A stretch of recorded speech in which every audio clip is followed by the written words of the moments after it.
अगर आप RRB NTPC की तैयारी करने की सोच रहे हैं तो आपको उसका सिलेबस का पता होना बहुत ज़रूरी है। एग्ज़ाम पैटर्न कैसे आता है, जो CBT 1 CBT 2 होते हैं उसमें कितने परसेंटेज में कौन कौन से सब्जेक्ट से क्वेश्चन पूछे जाते हैं वो आपको पता होना चाहिए, ताकि आप अच्छी तैयारी कर सकें और अपना एग्ज़ाम निकाल सकें। तो आज की इस वीडियो में हम यही देखेंगे, एग्ज़ाम पैटर्न, उसके साथ साथ पूरा सिलेबस।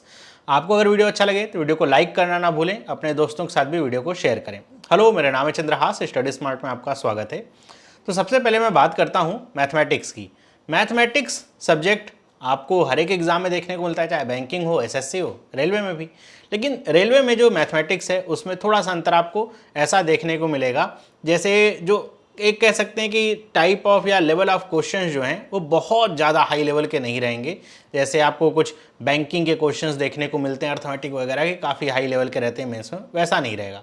तो एग्ज़ाम का लेवल आप ऐसे समझ के चलिए जैसे एसएससी सीजीएल का आपका एग्ज़ाम रहता है, उससे भी थोड़ा सा नीचे आपको देखने को मिलेगा। इसमें नंबर सिस्टम रहेगा। नंबर सिस्टम में ही आपको पता है एलसीएम एचसीएफ आ जाएगा, डेसिमल, फ्रैक्शन, ये सारी चीज़ें। Ratio, proportion, percentage, mixture allegation. Mixture allegation वैसे क्वेश्चन मेरे ख्याल से कम पूछे जाते हैं, इसको लिख मैंने इसलिए दिया है ताकि आपको बाकी का जो अर्थमेटिक है करने का आइडिया लगे। उसके बाद मेंसुरेशन रहता है। मेंसुरेशन के कई क्वेश्चंस रहते हैं एग्जाम में। एवरेजेस का एक दो सवाल आपको देखने को मिलता है। टाइम एंड वर्क रहता है, time speed distance, simple and compound interest, profit and loss के भी दो तीन क्वेश्चंस रहेंगे। फिर इसमें इजी टू मॉडरेट लेवल की अलजेब्रा भी देखने को मिलेगी, जैसे आपको एसएससी में देखने को मिलती है। थोड़ा उसमें लेवल थोड़ा हाई हो जाता है कई क्वेश्चन, लेकिन उतना हाई लेवल नहीं रहेगा, इजी टू मॉडरेट लेवल की अलजेब्रा रहेगी। तो आइडिया है अलजेब्रा का, जो फॉर्मूलाज वगैरह आप जानते हैं, जैसे x + 1/x की वैल्यू आपको दे दी जाएगी, फिर पूछेगा x³ - 1/x³ की वैल्यू क्या होगी, इस तरह के जो क्वेश्चंस होंगे, या फिर उसी पैटर्न पे आधारित क्वेश्चंस या फिर फॉर्मूला पे आधारित क्वेश्चंस, तो वो आपको पता होना चाहिए फॉर्मूला, तो आप आसानी से कर पाएंगे।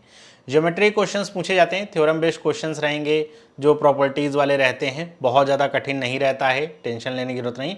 वैसे ही ट्रिग्नोमेट्री आपकी रहेगी, बहुत ज़्यादा कठिन नहीं रहेगी, तो आप आसानी से कर पाएंगे। बेसिक स्टैटिस्टिक्स रहेगी और उसके साथ साथ डेटा इंटरप्रिटेशन है। डेटा इंटरप्रिटेशन सुन के कुछ बच्चों को कान खड़े हो सकते हैं, ये वो वाला डेटा इंटरप्रिटेशन नहीं है जो बैंकिंग में पूछा जाता है। इसमें एक ही टाइप के ऐसे सवाल रहेगा कि एक ही सवाल रहेगा कि आपको ऐसे टेबल बना के दे दी जाएगी और उसमें बहुत सारा डेटा होगा, फिर आपसे कुछ पूछा जाएगा कौन किससे कितना % कम है, इस तरह वाले क्वेश्चंस एक रहेंगे। तो ऐसे टेबल रहेगी, आपसे क्वेश्चन रहेगा। तो ऐसे आपके ये मैथमेटिक्स का सिलेबस रहेगा। तो अर्थमेटिक आपका पूरा है। पूरे में अर्थमेटिक में देखिए आपको यहाँ पे परमुटेशन, कॉम्बिनेशन, प्रोबेबिलिटी वगैरह जैसे चैप्टर्स जो हैं वो देखने को नहीं मिलते हैं। बाकी आपको अर्थमेटिक देखने को मिलता है। नंबर सिस्टम आपका रहेगा, जिसमें ये बाकी की तीनों चीज़ें आ ही जाती हैं नंबर सिस्टम में, तो आपको पूरा देखने को मिलेगा। लेवल मैंने आपको बता ही दिया है क्वेश्चंस का कैसे रहता है। तो अगर आप थोड़ा सा एक स्टेप ऊपर तैयारी करेंगे ना, तो आप बाकी बच्चों से आगे निकल पाएंगे। कहने का मतलब, अगर आप एसएससी सीजीएल लेवल के क्वेश्चंस की तैयारी करेंगे तो रेलवे वाला जो क्वेश्चन है वो आसानी से आपका बनेगा, निकलेगा, कम समय में आप ज़्यादा क्वेश्चंस कर पाएंगे। वहीं अगर हम बात करें रीजनिंग की, जिसको जनरल इंटेलिजेंस भी लिखा जाता है सिलेबस में, बात वही है। इसमें एनालॉजीज के क्वेश्चंस रहते हैं, जैसे एसएससी में रहते हैं। Number, alphabetical, alpha numeric series के क्वेश्चंस रहेंगे। आपको ऐसा दे दे अल्फ़ाबेट के ऐसे सवाल रहते नहीं, जैसे लिख दिया USC QBT ऐसे करके, फिर आपसे कह देगा आखिरी में क्या आएगा, ऐसी सेम पैटर्न पे करके। ये आपका अल्फ़ाबेटिकल सीरीज हो गया। इसी तरह नंबर सीरीज के क्वेश्चन, जैसे मैथ वाले नंबर सीरीज के क्वेश्चन होते हैं, लिखा रहेगा 23, फिर 27, फिर 31, फिर अगला नंबर क्या आएगा, ऐसे करके। ऐसे अल्फ़ा न्यूमेरिक के क्वेश्चन, आपको अल्फ़ा न्यूमेरिक क्वेश्चन दिया रहेगा और उसमें से पूछ लेगा कि जो सेकंड सिंबल है और थर्ड लेटर, उनके बीच में कितने लेटर हैं, आ रहे हैं, नंबर आ रहे हैं, वो सारी चीज़ें। ब्लड रिलेशन के क्वेश्चंस रहेंगे, और ध्यान रखिएगा ब्लड रिलेशन क्वेश्चन सिंपल भी पूछे जाते हैं, कि जैसे पॉइंटिंग टू अ पर्सन करके ऐसे वाले, और कोडेड वाले क्वेश्चंस भी पूछे जाते हैं, है ना। मतलब मैं CBT 1 CBT 2 के दोनों के ये सिलेबस को बता रहा हूँ। तो कोडेड वाले क्वेश्चंस भी पूछे जाते हैं, जिसमें लिखा रहेगा A*B का मतलब क्या है, A सन ऑफ B, ऐसे करके वाले। कोडिंग डिकोडिंग रहती है। कोडिंग डिकोडिंग देखिए इसमें दो प्रकार की रह सकती है। एक तो क्वेश्चन जैसे आपको लिखा रहेगा कि लेट्स ऐसे लिखा है कि चेयर को किसी कोड में लिखा जाता है 1 2 1 3 4 5 6 ऐसे करके, तो बताइए। फिर नेक्स्ट आपको दे देगा क्रिकेट को क्या लिखा जाता है। एक तो ये वाली हो गई। दूसरी जो कोडिंग डिकोडिंग इसमें पूछी जाती है CBT 1 में 2 में, होती Chinese coding. Chinese coding banking वाले बच्चे समझते हैं कि चाइनीज़ कोडिंग का मतलब क्या है, जिसमें ऐसे लिखा रहेगा, जैसे लिखा रहेगा टुडे इज़ एग्ज़ाम, कि लिखा रहेगा today is exam is coded as XUTUBYQT ऐसे करके।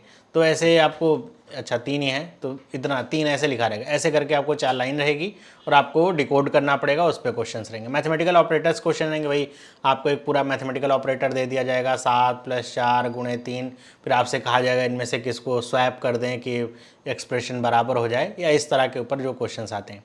सिमिलैरिटीज़ और डिफरेंसेस वाले क्वेश्चंस रहते हैं। डायरेक्शन सेंस का क्वेश्चन रहेगा, डायरेक्शन सेंस का क्वेश्चन थोड़ा लंबा भी हो सकता है, पजल बना कर कैसे दिया जा सकता है। सिलॉजिज्म पूछा जाता है। इनइक्वलिटी का क्वेश्चन पिछले जो एग्जाम हुए थे उसमें नहीं पूछा गया था।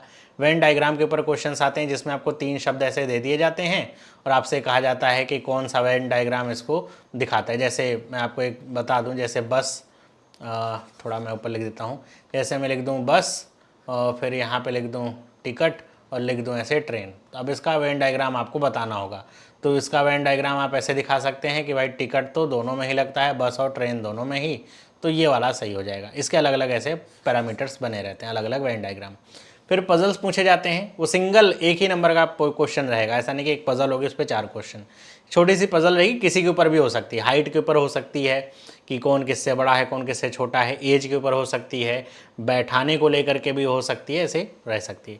Data sufficiency question, critical reasoning रही। क्रिटिकल रीजनिंग का मतलब क्या होता है, जो स्टेटमेंट वाले क्वेश्चंस होते हैं, स्टेटमेंट कंक्लूजन, स्टेटमेंट अजम्पशन, ये वाले क्वेश्चंस नहीं होते हैं, तो ये वाले क्वेश्चंस इसमें आते हैं क्रिटिकल रीजनिंग में।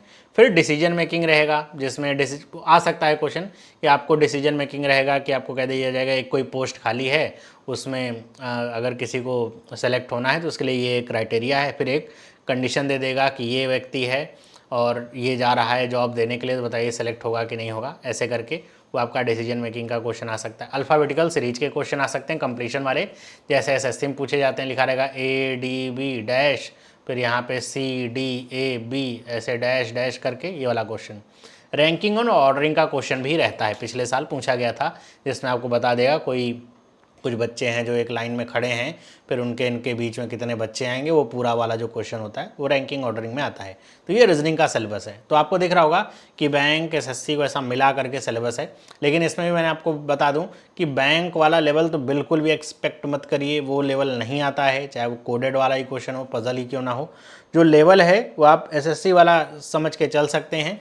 जैसे सिलॉजिस्ट में क्वेश्चन के बहुत आसान आते हैं, बैंक की तैयारी कर रहे हैं अगर आप, तो सिलॉजिस्ट में एकदम चुटकियों में होंगे, बल्कि सारी चीज़ें आपको, कुछ चीज़ें आपको समझनी पड़ेंगी। जैसे एनोलॉजी है, SSC वाले बच्चे एनोलॉजी करते ही हैं, उनको सब पता है कैसे होता है।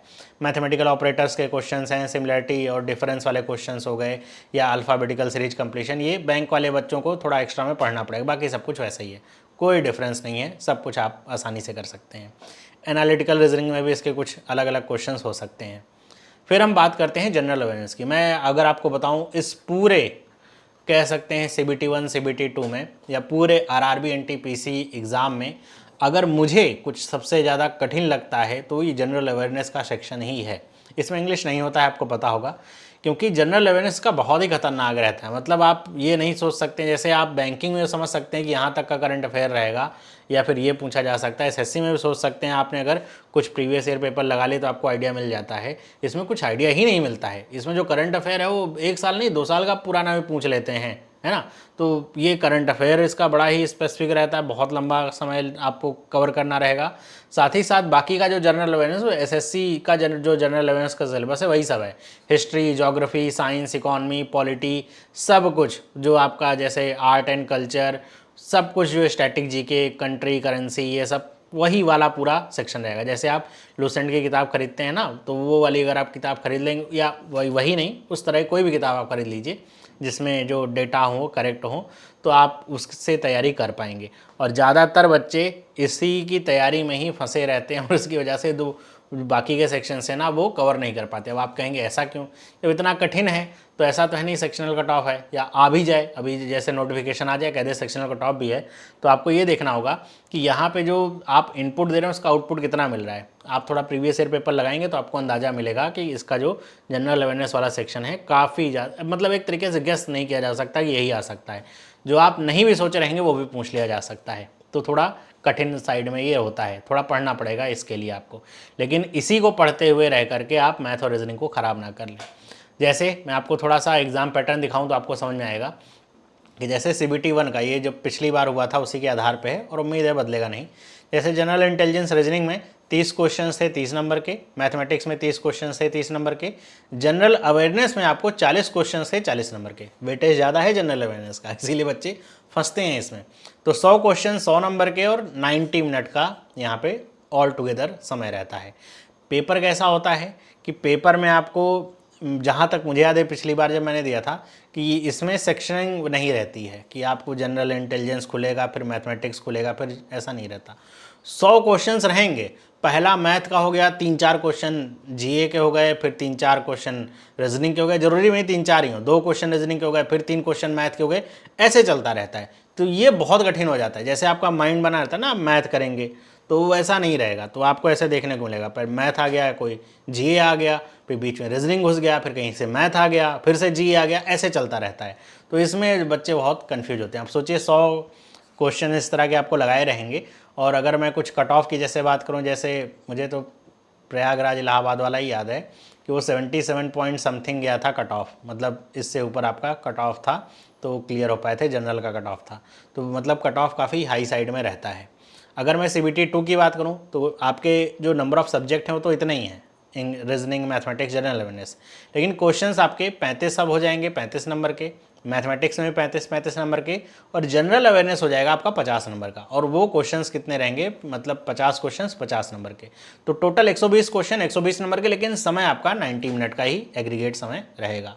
तो इसीलिए जो मैं कह रहा था ना कि जनरल अवेयरनेस में बच्चे फंसते हैं, अब आपको समझ में आ रहा होगा कि क्यों फंसते हैं। वो सोचते हैं जनरल अवेयरनेस कवर कर लेंगे तो हमारा ऐसे समझिए कि 120 नंबर में से 50 नंबर का जो क्वेश्चन है वो कवर ही हो जाएगा। लेकिन ये समझ में नहीं आता कि आप कितना भी उसको कवर करते रहिए, 50 में से 50 करना तो बहुत ही मुश्किल है, 50 में 40 करना भी बहुत मुश्किल हो जाता है ना। मतलब ये नहीं कह रहा कि पढ़िए नहीं, पढ़िए, लेकिन इसी को मत पढ़िए, क्योंकि बाकी जो 70 नंबर है उसको ध्यान दीजिए। तो हो सकता है आप उस 70 में से 70 ला लें, लेकिन ये 50 में 50 ला पाना बहुत मुश्किल है ना। नेक्स्ट टू इम्पॉसिबल कह सकता हूँ मैं। बहुत ही किसी की अच्छी हो तो मैं मना भी नहीं कर रहा, लेकिन ये नेक्स्ट टू इम्पॉसिबल जैसी चीज़ है। तो ये है आपका पूरा सिलेबस, क्या क्या क्वेश्चंस इसमें कौन कौन से टॉपिक से पूछे जाते हैं, और इसमें एग्ज़ाम पैटर्न कैसा रहेगा। अभी जो एग्जैक्ट या डिटेल नोटिफिकेशन अभी तक नहीं आया है, अगर उसमें कुछ बदलाव आता है, चाहे वो एग्ज़ाम पैटर्न के को लेकर के हो, चाहे सिलेबस में कुछ घटा बढ़ा दिया जाए, तो आपके लिए मैं एक अपडेटेड वीडियो भी बनाऊंगा, जिससे आपको पता चल सके कि आपको किस लेवल की तैयारी करनी है। बाकी आज की वीडियो में इतना ही। अगर आपको वीडियो अच्छी लगी है, आप चाहते हैं इस तरह की और वीडियोज़ आपको मिले, या फिर आपको RRB के कंटेंट के ऊपर वीडियो मिले, तो वीडियो को लाइक करके कमेंट करके बता दीजिएगा कि आपको इस तरह की और वीडियोज़ चाहिए। बाकी मिलते हैं अगली वीडियो में, और चैनल पे बने रहने के लिए चैनल को सब्सक्राइब जरूर करके बेल आइकन को प्रेस कर दीजिए, ताकि आपसे कोई भी वीडियो मिस ना हो। सभी लोगों को बाय।